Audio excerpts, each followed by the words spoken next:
Apakah Tuhan yang pelin-pelan? Apakah Tuhan yang berubah-ubah? Apakah Tuhan yang tidak menepati janjinya? Tidak seperti itu, saudara.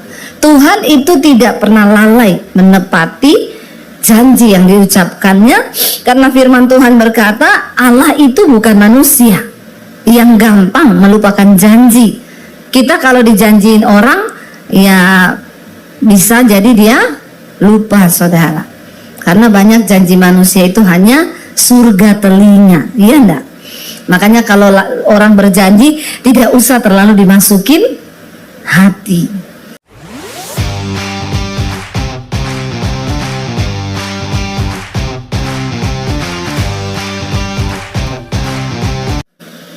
Baca bersama 1 Samuel 2 ayat 30, 1-2-3.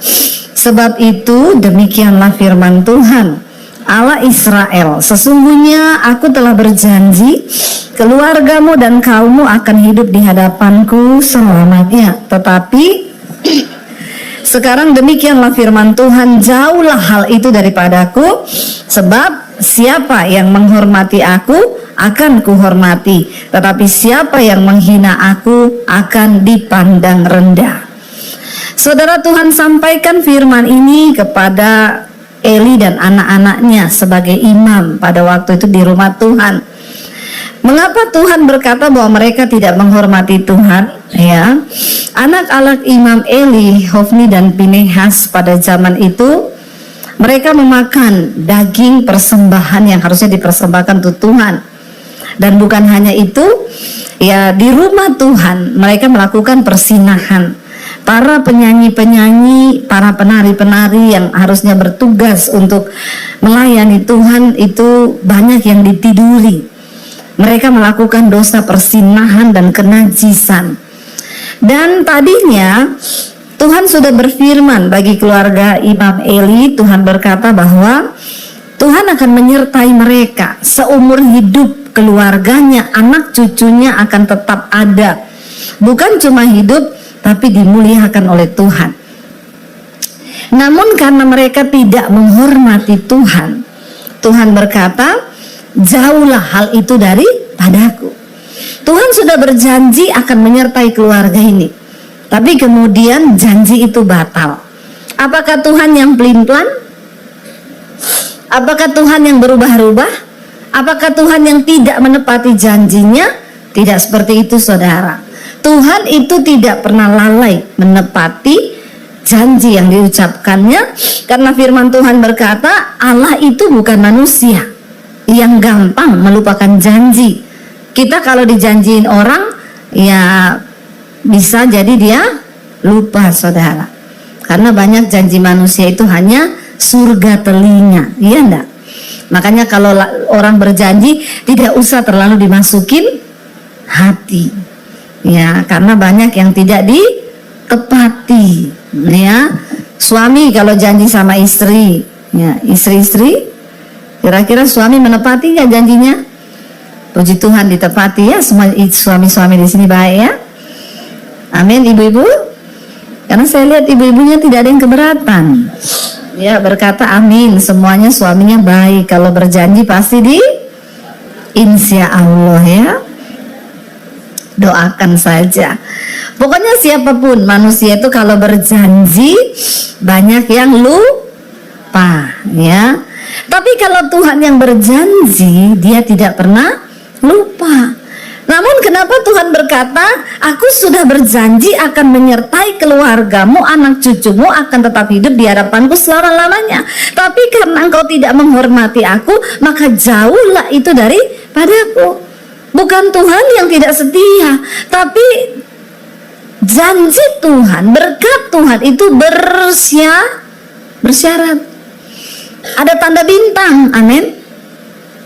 Ya, kalau dapat apa-apa tulisannya bintang itu syarat dan ketentuan berlaku. Saya selalu ingatin jemaat, kasih Tuhan tidak bersyarat. Saudara bikin dosa, saudara bertobat, minta ampun, diampuni enggak? Karena memang kasih Tuhan itu tidak, tapi berkat Tuhan itu bersyarat. Tuhan selalu memberi sebab akibat. Kalau engkau sungguh-sungguh mengikuti firman-Ku, berjalan sesuai dengan aturan-Ku, maka engkau akan berhasil dan beruntung. Selalu ada sebab, ada akibat. Kalau engkau menjadikan kebenaran menjadi barisan depanmu, maka kemuliaan akan mengikutimu. Ya, jadi janji Tuhan itu bersyarat. Makanya tidak semua orang Kristen bisa mengalami dan menikmati janji Tuhan. Kasih Tuhan tidak bersyarat. Saudara mau bikin dosa kayak apa, datang minta ampun, nangis, diampuni. Tuhan nggak ngomong gini, bayar perpuluhan dulu baru aku ampuni. No. Alkitab berkata, apabila engkau datang mengaku dosamu, ya, dan engkau bertobat, maka Tuhan mengampuni. Tapi tidak begitu dengan berkat Tuhan. Ya, ada syaratnya. Dan ketika Tuhan berjanji kepada keluarga Imam Eli, ya, kalau engkau hidup sungguh-sungguh, ya itu akan terjadi. Tapi ternyata kelakuanmu, dosamu yang membuat janji Tuhan itu tidak terjadi. Menjauh, Tuhan bilang jauhlah itu.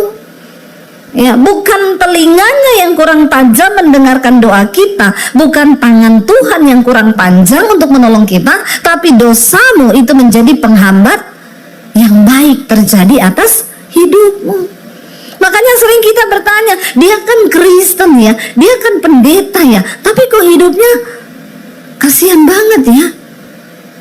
Ya, walaupun saudara Kristen, walaupun saudara pendeta, kalau engkau nggak sungguh-sungguh menghidupi firman Tuhan, sorry, kau nggak bisa terima janji Tuhan. Mari kita menghormati Tuhan. Anak-anak Imam Eli meniduri para pelayan Tuhan, bersinah, melakukan kenajisan. Mereka mencuri persembahan yang harusnya untuk Tuhan dimakan.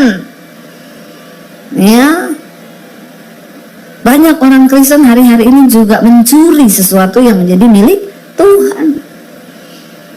Ya, untuk urusan uang, aduh, nomor satu ya.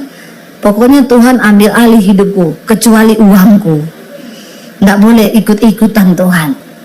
Pelit kita, ya. Tapi di sini nggak ada dong yang pelit, amin. Insya Allah, ya. Harus semuanya kita serahkan sama Tuhan, saudara. Karena mereka dianggap tidak menghormati Tuhan, maka batal janji itu tentang penyertaan Tuhan. Ya, bahkan dimusnahkan semua keturunannya. Tuhan bilang begini, saudara. Sebab siapa menghormati aku, akan ku hormati. Sudah menjadi sifat dasar manusia itu adalah mau dihormati. Bukan cuma orang kaya, saudara. Jangan bilang, oh itu orang kaya-kaya bu, mintanya dihormati. Enggak, orang miskin juga banyak minta dihormati. Ya enggak. Malah kadang lebih sensi orang miskin itu. Ya, kita nggak senyum aja, mentang-mentang saya miskin. Ya, ini WA yang masuk di HP saya banyak nih. Karena HP saya ini ditaruh di YouTube nomornya. Yang masuk tuh puluhan ribu, saudara. Saya juga terbatas, nggak bisa balas. Cuma kadang-kadang ada yang saya baca, saya klik gini, ibu kok nggak balas-balas WA saya ya? Karena saya miskin ya. Kadang-kadang orang miskin lebih sensi, saudara. Saya balas begini, emangnya saya tahu yang mana yang kaya, mana yang miskin yang WA ke saya? Oh kalau kaya warnanya hijau, nyala-nyala lampu. Nek miskin warnanya merah, hati-hati jangan dideketi. Kadang-kadang terlalu sensi. Saya bilang tidak ada tanda yang masuk ke sini miskin atau kaya. Kau aja yang terlalu sensi. Minta dihormati. Orang itu, saudara, semualah manusia. Mau dia dari kuli, mau dia pejabat, mau dia hamba Tuhan, kalau dihormati seneng enggak? Seneng, nggak usah bohong. Ya, saya juga kalau dihormati seneng. Coba kalau saya datang terus yang terima tamu gini, bu jalan aja ke sana, nggak tahu jalannya kemana, bu belok sana sendiri sana. Dalam hati kan saya akan begini, nih orang kok nggak tahu sopan santun ya. Ya, karena salah satu tanda kita menghormati Tuhan juga kita menghormati sesama kita. Dan Tuhan tahu itu. Saudara, kita ini kalau dihormati manusia aja seneng enggak? Seneng toh? Ya, enggak usah munafik, saya juga seneng. Dihormati pejabat, seneng enggak, saudara? Ya, saudara seneng kalau dihormati pejabat? Apalagi seneng ya? Saya mau tanya, kalau kita dihormati Tuhan, Seneng nggak? Wow nggak? Bukan cuma wow, wow, wow, wow. Ya, lo yang hormati kita Tuhan lo. Wow banget nggak? Wow banget. Saya juga mau dihormati Tuhan. Tuhan tahu manusia itu memang ya sifat dasarnya itu mau dihormati, tapi jangan gila. Ya. Dihormati bagus, tapi gila hormat tuh nggak usah, ya nggak penting juga.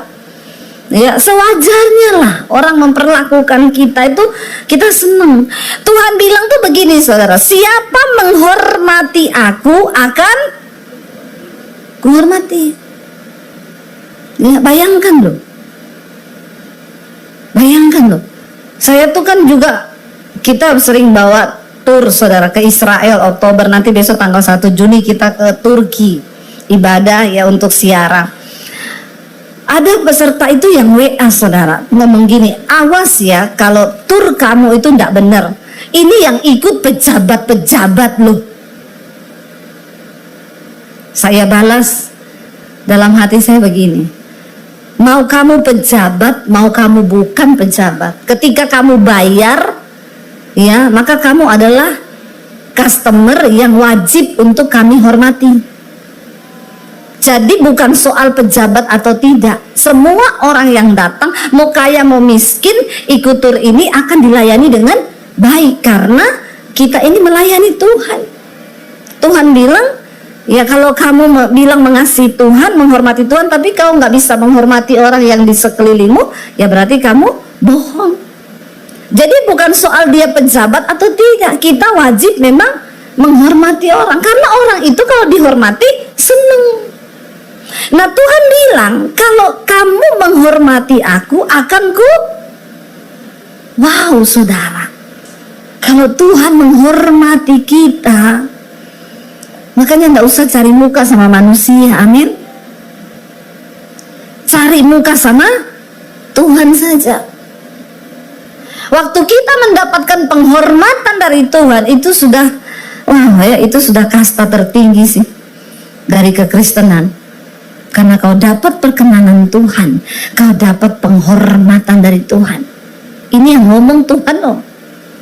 Karena barang siapa menghormati aku akan kuhormati, tetapi siapa menghina aku akan dipandang rendah.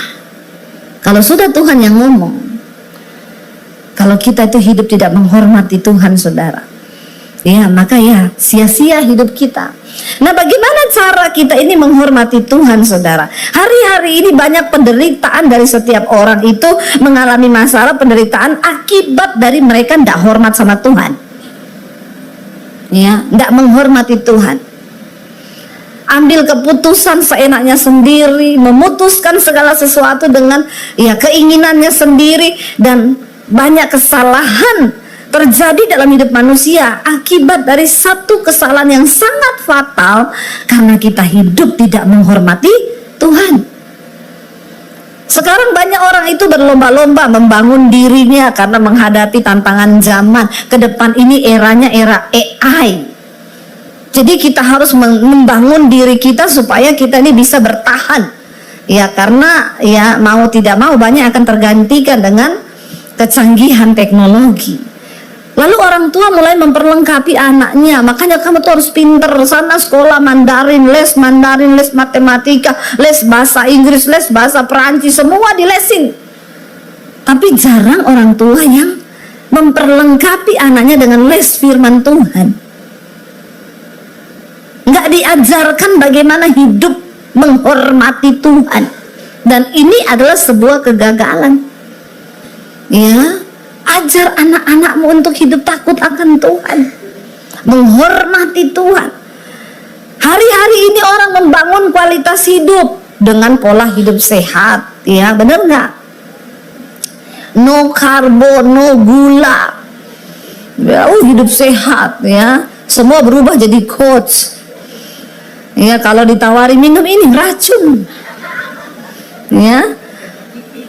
Beli tempe mendoan aja bisa nggak pakai tepung, ya bisa nggak digoreng, ya nggak usah beli tempe mendoan di rumah aja lu, ya Bagus, hidup sehat itu bagus, sangat bagus. Nge-gym harus ya, supaya kita punya otot yang kuat, supaya kita hidup juga bisa ya.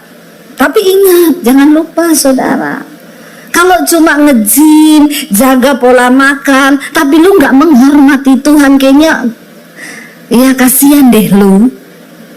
Ya kamu sudah gagal, karena startnya udah salah. Saya banyak temui anak muda jaga pola hidup, tapi malam minggu dugem, ya, hidup bersinah, nggak menghormati Tuhan. Oh kami nih Senin sampai Sabtu bu, no karbo, no gula, pokoknya diet. Tapi Minggu semua kami makan, termasuk temen dimakan, sahabat dimakan, jemaat dimakan juga saudara. Ya, saudara ingat loh ya, kita hidup sehat bagus, kita olahraga bagus, tapi itu bukan jaminan umur panjang. Karena umur itu di tangan Tuhan. Olahraga bagus, bukan untuk umur panjang loh. Ya, karena ada atlet gym masih muda mati di tempat gym ketiban alat berat, alat gym. Ya, itu artinya umur di tangan Tuhan. Mau sesehat apapun kalau ketiban alat gym mati enggak? Mati, ototnya kering padahal ya, no karbo, no gula. Tapi jangan lupa loh, ada Tuhan yang berkuasa atas hidupmu. Kenapa kita harus hidup menghormati Tuhan? Mau sehebat apapun, zaman berubah, kecanggihan teknologi berubah, waktu Tuhan yang pegang kendali atas hidup kita, Dia yang menentukan. Bahkan ada jalan-jalan supranatural yang bisa Tuhan buka di luar angka logika pikiran manusia. Amin. Karena kalau kita hidup dengan kekuatan kita, gila saudara. Ya, makanya kita harus hidup menghormati Tuhan. Bagaimana menghormati Tuhan? Amsal 3 ayat 6. Baca bersama ayat ini, 1, 2, 3. Akuilah Dia dalam segala lakumu, maka Ia akan meluruskan jalanmu. Ayat 7 berkata, janganlah engkau menganggap dirimu sendiri bijak, takutlah akan Tuhan dan jauhi kejahatan. Pertama, kalau kita mau belajar hidup menghormati Tuhan, akuilah Tuhan dalam segala perbuatan di hidup kita. Katakan amin. Apapun, mau keluar rumah, berdoa di mobil, Tuhan lindungi sertai kami, jauhkan dari segala mara bahaya kecelakaan, karena Tuhanlah yang sanggup menjaga hidup kami. Amin. Itu artinya kita hormat sama Tuhan.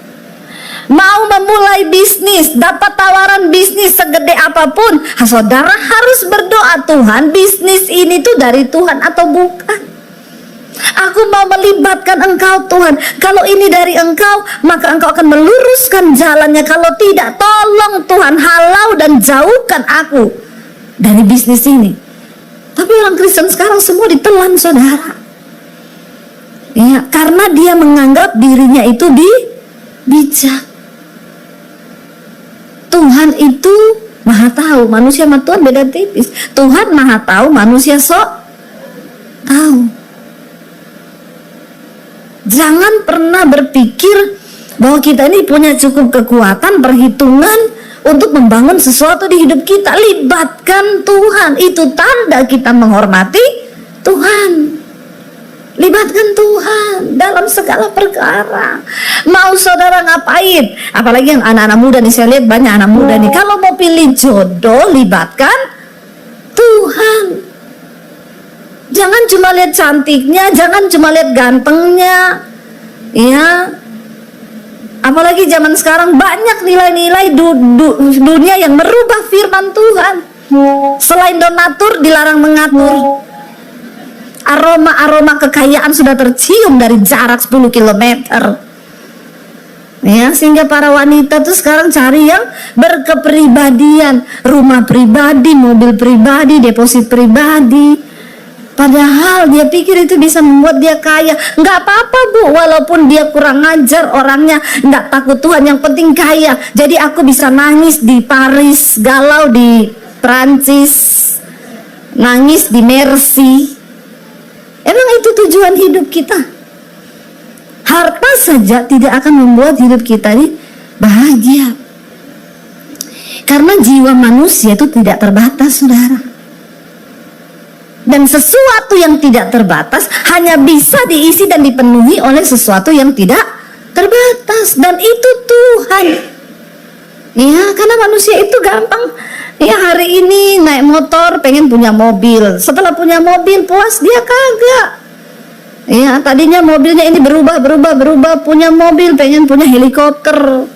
Ya, dikasih helikopter terus pengen helicak. Ya, jadi itu nggak ada puasnya. Ya, jiwa manusia itu nggak ada puasnya. Makanya hanya Tuhan yang bisa isi. Anak-anak muda, jangan kau mencari jodoh dengan pikiranmu sendiri.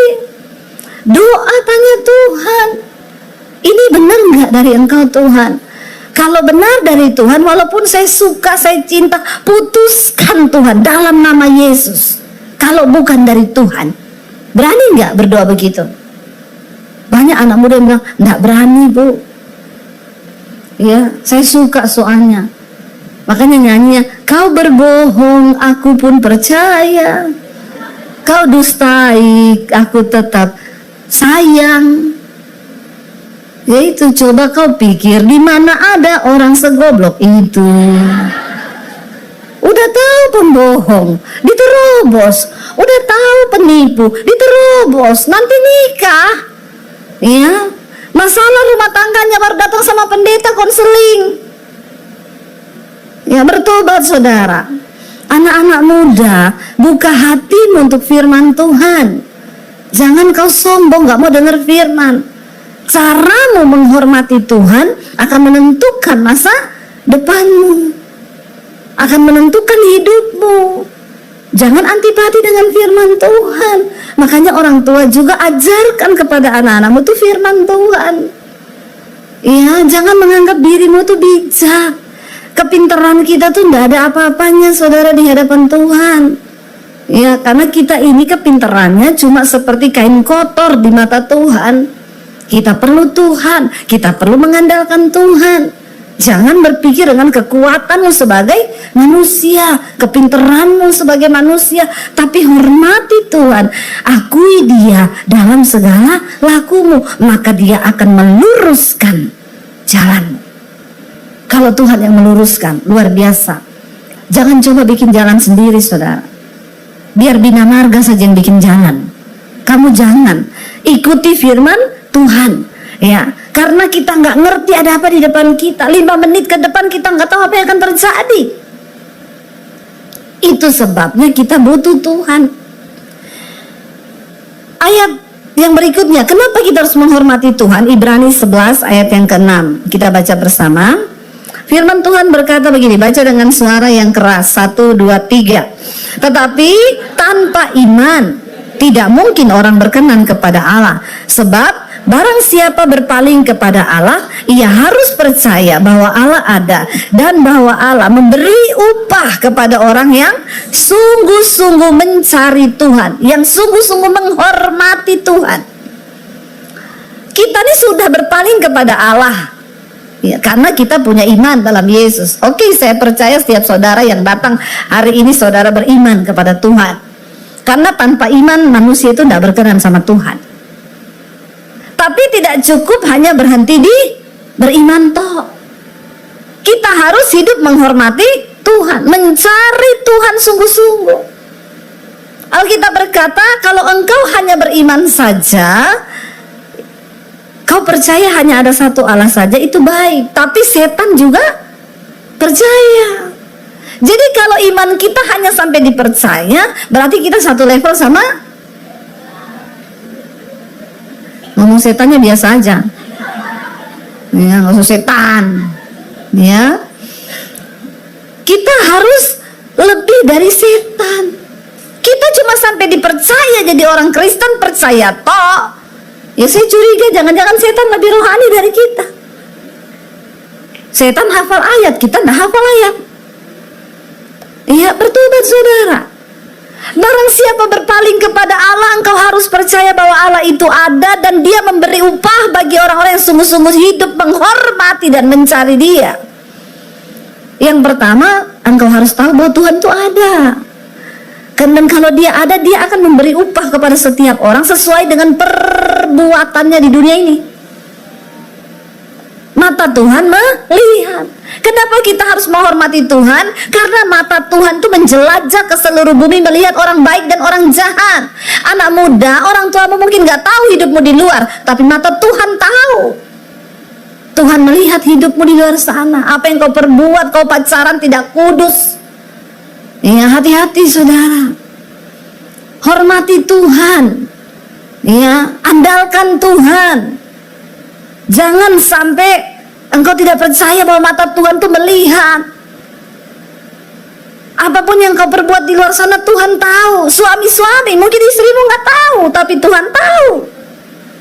Ya, makanya saya selalu bilang suami-suami itu HP nggak usah dipasang password yang istrinya nggak tahu. Amin. Harus saling tahu. Ada di sini yang suaminya HP-nya di password, istri nggak tahu? Ya, angkat tangan kalau ada ya. Kita baptis ulang, kita rendam 20 menit. Biar dia buka mata langsung di rumah Bapa di sorga. Lebih baik rohnya selamat, tubuhnya binasa. Ya, ada saudara, ada loh suami istri begitu. Kalau kita mau masuk lebih jauh lagi, sekarang kenapa harus dipakai password, istri nggak tahu? Berarti kan ada sesuatu yang disembunyikan di dalam. Kalau kita hidup dalam kebenaran, dalam terang kan tidak perlu begitu. Amin. Karena terang itu hanya berbuahkan kebenaran, keadilan. Ngapain harus dikasih password? Berarti ada sesuatu yang kita sembunyikan di situ yang tidak ya semestinya. Maka bertobat. Kalau masuk lebih dalam lagi, suami istri harus saling tahu PIN ATM. Amin. Tidak ada yang amin ini. Terutama bapak-bapak, ya. Jangan sampai ya suami istri yang sudah mencapai ya hubungan yang tertinggi dalam pernikahan tahu PIN ATM suaminya, PIN mobile bankingnya. Amin. Bahaya nih jemaat sini, tidak ada yang amin. Berarti semua tidak saling tahu ini. Bertobat ya. Jangan sampai loh ada kasus suaminya mati, istrinya nggak tahu PIN ATM-nya. Mau beli kain, mau beli peti, nggak tahu. Susah pinjam uang dulu kanan kiri, padahal kaya. Begitu udah dikubur baru bisa panggil, harus pakai pengacara, pakai polisi buka PIN ATM. Dari hal-hal yang seperti ini aja kadang kita tuh nggak tahu hidup menghormati Tuhan itu sejauh mana. Ya, suami saya pegang ATM saya pegang mobile bankingnya. Jadi dia bayar apa kan ada laporannya, saya tahu. Ya, harus begitu. Saya juga mau apa ya tanya suami. Karena keuangan itu juga berkat Tuhan yang harus kita jaga. Jangan sampai kayak di Jakarta, istrinya bilang, "Pak, ini saya lihat kemarin ada transferan nih bayar di Holy Wing apa ya? Oh, itu pembukaan gereja baru. Namanya Holy Wing. Sayap Kudus." Ya. Hati-hati loh saudara. Kita harus hidup terbuka. Mata Tuhan melihat. Ya, suami-suami jujur hidup di hadapan Tuhan dan di depan istri. Ya, supaya kita tahu nggak perlu bohong, apalagi dalam soal uang bohong-bohong lagi sama istri ya, janganlah ya. Sampai istrinya tanya, "Itu kemarin saya temu amplop di susunan buku yang ke-10 di amplop merah, itu uang apa?" Suaminya bilang, "Uang sial." Kenapa uang sial? Udah diumpetin, lu temuin juga, sial banget uang. Jangan ada uang sial dalam rumah tangga kita, amin. Ya, semuanya terbuka saudara. Tanda kita menghormati Tuhan, kita hidup dalam transparan, terbuka suami istri, karena kita tahu ada mata Tuhan yang melihat. Mata Tuhan melihat. Dimanapun engkau berada, mata Tuhan itu lebih canggih dari CCTV tercanggih dimanapun. Yang sanggup, makanya Alkitab bilang, satu saat ketika Yesus datang kelak, kita semua akan berdiri di hadapan tahta pengadilan Kristus. Untuk apa? Untuk memberikan pertanggungan jawab terhadap hidup kita. Karena Tuhan akan membuka semuanya, bahkan apa yang ada dalam hati manusia itu akan dibukakan. Jangan kaget saudara, nanti kalau ditanya berdiri di hadapan tata pengadilan Kristus, pernah selingkuh nggak? Nggak pernah. Pernah melakukan persinahan nggak? Nggak pernah. Tuhan bilang, malaikat buka channel 5. Diputar di layar, ada rekaman hidup kita. Setiap detik, setiap menit ada rekamannya saudara. Ya, mau apa? Itu di menit ke-10, jam sekian, hari sekian, ada tuh tayangannya, diputer. Saudara pikir nggak ada film kehidupan kita? Makanya Alkitab berkata, hanya orang-orang yang lulus sensor yang namanya tercatat dalam buku kitab kehidupan. Ya, banyak bohong-bohong nggak masuk namanya. Jangan jadi Kristen yang cuma muda hura-hura, tua kaya raya, surga masuk surga, surga mati masuk surga, surga yang mana? Ya, soalnya di surga nanti banyak bidadari, tinggal pilih yang mana. Ya, nggak ada saudara ya. Di dalam kekristenan kita akan menghadapi pengadilan tahta Kristus. Semua harus dipertanggungjawabkan. Mulai dari anak-anak, orang tua, suami, istri, semua. Saya selalu ingetin anak-anak saya, keselamatan itu pribadi-pribadi. Walaupun mami hamba Tuhan, mami tidak bisa selamatkan kamu. Karena keselamatan itu dari kamu sendiri. Tugas mami ingetin kalian, dengerin firman atau tidak. Soal selamat atau tidak, itu pribadi-pribadi, nggak bisa gandeng. Suami nggak bisa gandeng istri, istri nggak bisa gandeng suami. Makanya cintai Tuhan lebih dari segala-galanya. Ada ibu-ibu, suamiku selingkuh, bu, saya mau bunuh diri. Bodoh bu. Ngapain ibu mau bunuh diri karena suami selingkuh? Saya bilang sama ibu-ibu, jangan cintai suamimu lebih dari Tuhan. Sampai suami selingkuh dia mau bunuh diri. Iya. Jangan saudara, cintai Tuhan di atas segala-galanya. Karena suami itu cuma 2, kalau nggak dipanggil Tuhan diambil pelakor. Tapi di sini tidak, bapak-bapaknya luar biasa, men. Ya, bapak-bapak yang takut Tuhan. Ayo cintai Tuhan lebih dari segala-galanya, hormati Tuhan. Ya, supaya ketika sesuatu digoncang, kita tetap menghormati Tuhan. Barang siapa berpaling kepada Allah, engkau harus percaya Allah itu ada. Ya, Tuhan itu melihat. Saya selalu bilang ke anak-anak, ingat loh, ada mata Tuhan yang mengawasimu. Mami terbatas mengawasi kamu, tapi mata Tuhan tidak terbatas. Di mana saja kau pergi, mata Tuhan melihat hidupmu. Apapun yang kita perbuat, saudara, Tuhan maha melihat. Yang terakhir, bagaimana cara kita menghormati Tuhan? Yosua 1 ayat yang ke-8. Firman Tuhan berkata begini, saudara, baca bersama. Janganlah engkau lupa memperkatakan kitab Taurat ini, tetapi renungkanlah itu siang dan malam. Supaya apa? Engkau bertindak hati-hati sesuai dengan segala yang tertulis di dalamnya. Sebab dengan demikian perjalananmu akan berhasil dan engkau akan beruntung. Ya. Firman berkata jangan lupa perkatakan firman Tuhan. Makanya tiap hari harus baca firman. Bukan cuma baca, perkatakan. Ketika Yesus dicobai oleh iblis, Yesus nggak tengking ini, dalam nama Yesus pergilah setan. Nggak. Yesus bilang ada tertulis. Yesus memperkatakan firman. Ada tertulis bahwa manusia bukan hidup hanya dari roti saja, tapi dari setiap firman yang keluar dari mulut Allah. Semua persoalan di hidup kita itu jawabannya ada di firman Tuhan. Kalau kita mau baca Alkitab. Masalahnya, salah satu tanda kesombongan dari orang Kristen, nggak mau baca firman. Dia pikir dia cukup pintar menjalani hidup. Saudara, Alkitab ini tuh manual book kita di dunia ini. Kalau saudara beli barang, saudara pengen tahu cara mengoperasikannya gimana, baca manual book supaya saudara ngerti. Nah, bagaimana kita hidup mencapai surga yang Tuhan beri? Baca Alkitab. Bukan cuma baca, renungkan, perkatakan. Makanya orang Kristen tuh kalau datang sama saya, Bu mau konseling dong, udah baca Alkitab belum Bu? Nah, emang harus baca dulu baru datang konseling. Kalau sudah baca, enggak ketemu ayatnya, baru datang konseling. Saya yakin ibu pasti enggak pernah baca Alkitab. Iya memang benar, enggak usah konseling. Masalah capek sekarang melayani jemaat tuh konseling, bolak-balik, urusannya konseling. Ya, lama-lama konsleting.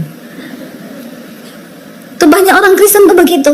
Kalau datang mau konseling, pengen cari tahu jalur pintas. Dia pikir kalau dia datang sama pendeta masalahnya selesai. Hello, nggak usah minta doakan pendeta. Nggak ada pendeta hebat. Yang ada tuh Tuhan yang hebat dengan imanmu yang hebat. Amin. Ya ngapain dikit-dikit konseling? Ya muter-muter di situ juga konselingnya. Ya Bu, saya itu nggak tahu kenapa Tuhan begini. Saya dapat suami galak, ya terus tukang selingkuh, penjudi, pemabok, pelit lagi. Terus ibu maunya apa? Ya gimana menurut ibu? Alkitab bilang doakan suamimu. Ibu mah enak ngomong doakan. Ibu kan nggak rasa suami saya. Aku nggak mau rasa suamimu, karena aku punya suami sendiri. Itu kan suamimu, rasain. Ngapain kau pilih dia? Ya siapa yang suruh kau pilih? Ya kalau gitu ibu doakan dong suamiku biar bertobat. Nggak bisa saya doakan suamimu, karena doa yang berkenan itu doa yang lahir dari hati yang hancur. Saya nggak mungkin berdoa dengan hati yang hancur buat suamimu, Bu. Kenapa? Saya nggak cinta sama suamimu. Bagaimana mungkin saya bisa menangis buat suamimu? Orang saya nggak cinta kok. Ya paling pun saya doa basa-basi aja, Tuhan berkati ini jamaah Tuhan, kalau mau tobat, kalau nggak ya wes panggil aja dia Tuhan. Ya nggak ada lah pendeta berdoa dengan hati yang hancur buat kau, nggak ada. Ya saya pun tidak. Kenapa saudara? Tuhan bilang tangisi dirimu, tangisi keluargamu. Nggak ada pendeta yang mau menangisi saudara, kagak. Saya cuma kasih tahu jalan kebenaran. Saudara dengar silakan, tidak juga silakan. Pilihan ada di tanganmu. Tuhan Yesus aja nggak bisa paksa kau kok. Karena kita diciptakan dengan kehendak bebas. Ya. Baca Alkitab. Baca itu Alkitab, baca. Semua jawabannya ada di firman Tuhan. Nanti kalau masih mau ngeyel, lah gimana Bu? Ibu sudah baca Alkitab? Belum. Saya kasih tahu ya. Alkitab berkata, hai istri-istri, kalau ada suamimu belum bertobat dan tidak taat pada kebenaran, menangkanlah suamimu itu tanpa perkataan, hanya dengan perbuatan. Jadi ibu mulai sekarang stop cerewet sama suami. Tunjukkan perbuatanmu yang tulus mengasihi suami. Hah? Emang ada ayat begitu? Kemana aja lu? Jadi Kristen udah berapa tahun? Saya ini bukan terlahir di Kristen, saudara. Saya ini tadi agama seberang. Saya pindah ke Kristen karena di zaman Tuhan. Waktu saya masuk ke Kristen, saya sehari itu baca Alkitab 6-7 jam ketika saya di zaman Tuhan. Saya baca Alkitab tuh lapar dan haus saya. Ketika saya masuk jadi Kristen, saya datang ke gereja, saya lihat model-model orang Kristen begitu. Astaga.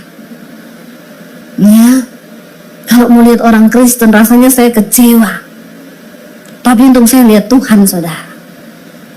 Begitu banyak orang Kristen yang hidup tidak menghormati Tuhan. Yang tidak sungguh-sungguh dalam Tuhan. Baca Alkitab nggak pernah. Tapi pengen hidupnya diberkati, kata malaikat pret. Mimpi kali ya. Ya, kalau minta berkat sama Tuhan pinter, berkati Tuhan. Aku percaya, aku diberkati, masa depan diberkati, ini diberkati. Tapi kau nggak hormat Tuhan. Hello, please. Ya, Alkitab berkata menjelang waktu kedatangan Tuhan di akhir zaman, pakai akal budimu. Tuhan kasih kita akal budi buat mikir. Amin. Supaya tahu bagaimana hidup yang benar, bagaimana harus menghormati Tuhan. Jangan main-main dengan imanmu. Perkatakan kitab Taurat ini, renungkan siang dan malam. Ya, renungkan firman Tuhan. Supaya apa dikatakan? Sebab dengan demikian, sekali lagi ada sebab, ada akibat. Janji Tuhan selalu ada syarat. Supaya dengan demikian apabila kau baca Alkitab, perkatakan itu siang dan malam, perjalananmu akan berhasil dan beruntung. Rancangan Tuhan bagi orang percaya bukan cuma berhasil, tapi beruntung. Kalau cuma keberhasilan, dunia bisa kasih. Saudara sekolah tinggi S1, S2, S21, S23, S26 kayak Samsung, bisa saudara berhasil, bisa dipuji orang. Tapi keberuntungan itu hanya datang dari Tuhan. Dan Tuhan mau kita ini berhasil dan beruntung. Banyak orang berhasil saudara. Oh udah selesai ya kuliah, iya gini. Terus sekarang gimana? Nggak tahu tuh ya. Buka tokonya berhasil toko di mana-mana. Begitu hitung untung, nggak ada untung loh. Kok bisa ya? Kau berhasil tapi nggak beruntung. Tapi orang yang berjalan menghormati Tuhan, dia berhasil dan beruntung. Makanya sering kita dengar, aduh kemarin itu ya saya tuh kena begini-begini, tapi untung. Nah untung tuh, walaupun gitu tetap untung loh, untung. Ya kalau ada orang yang namanya untung tapi tidak beruntung, nah kau harus bertobat supaya kau tidak buntung. Ya, Tuhan itu menjamin. Dia bilang engkau harus berhasil dan beruntung. Kalau kita jadi orang yang beruntung itu luar biasa saudara. Ada banyak hal-hal supranatural yang Tuhan bisa kasih. Saya khotbah di sini bukan cuma sekedar berteori, maaf. Saya mengalami Tuhan. Waktu saya diusir dari rumah tahun 95 karena saya terima Tuhan Yesus. Tapi saya bilang, keluar kamu dari rumah. Jangan bawa ijazah. Saya mau lihat Yesus kasih makan kamu pakai apa. Hari ini saya mau bersaksi. Saya tidak pernah kekurangan. Saya sangat diberkati Tuhan, bahkan saya bisa menjadi berkat karena saya belajar hidup menghormati Tuhan. Kita yang tiap hari aja belajar hidup menghormati Tuhan, itu kadang-kadang masih kepleset, masih kadang-kadang, apalagi orang yang gak pernah mikir untuk hidup menghormati Tuhan. Kalau kau hidup menghormati Tuhan suami, kau akan mengasihi istrimu karena kau mengasihi Tuhan. Kenapa saudara? Kitab Ibrani berkata, kalau engkau pengen mencapai garis kemenangan sampai di garis akhir, tanggalkanlah beban dan dosa yang merintangi engkau, dan engkau harus berlari mencapai panggilan surgawi dalam hidupmu. Kenapa? Karena di sekelilingmu itu banyak saksi. Saksi yang pertama adalah mata Tuhan yang melihat di segala penjuru. Saksi yang kedua manusia. Tapi saksi yang ketiga itu siapa? Setan. Setan bisa lihat saudara walaupun saudara nggak bisa lihat setan. Dia tahu hidupmu. Karena itu malulah sama setan. Orang Kristen tuh kalau di gereja hebat nyanyinya saudara. Ya. Nyanyinya, kita buat iblis gemetar. Pulang ke rumah, iblis buat kita gemetar. Kita kalau nyanyi di gereja hebat. Setan bilang biarin di gereja. Ya, begitu pulang ke rumah, berantem tuh suami istri, saling maki, semua kebun binatang keluar. Tapi di gereja bahasa rohnya hebat, melengking sampai langit ketujuh tuh. Malaikat aja kupingnya keriting dengernya. Orang Kristen hebat kalau bahasa roh. Saya bilang ya, kalau kau pinter bahasa roh, jangan pakai itu di gereja toh. Waktu mau berantem suami istri ya, memang kau dasar, wah itu keren. Ya udah, ilmumu tinggi tuh. Ya. Maka setan yang lihat, wah ini luar biasa, kesenjangan rohani. Ya toh? Setan lihat, wih luar biasa. Ayo bertobat. Ayo sungguh-sungguh bertobat. Kapan waktunya? Sekarang. Perkatakan firman Tuhan setiap hari. Ya, jangan ketemu, ada orang ketemu hidupnya begitu-begitu terus, nggak ada berubah-berubah saudara. Karena nggak memilih menghormati Tuhan. Dari tahun lalu begitu, kalau ditanya kapan kamu berubah? Jika tidak hari ini, mungkin minggu depan. Jika tidak minggu ini, mungkin bulan depan. Jika tidak, mungkin kalau belum mati. Ya, sadar loh, ada Tuhan yang melihat, dan hidup kita ini gak ada yang tahu sampai kapan. Amin. Mari kita bertobat, perbaiki dirimu, jangan tunda untuk hidup menghormati Tuhan, supaya engkau diberkati, hidupmu berhasil dan beruntung. Itu jaminan firman Tuhan.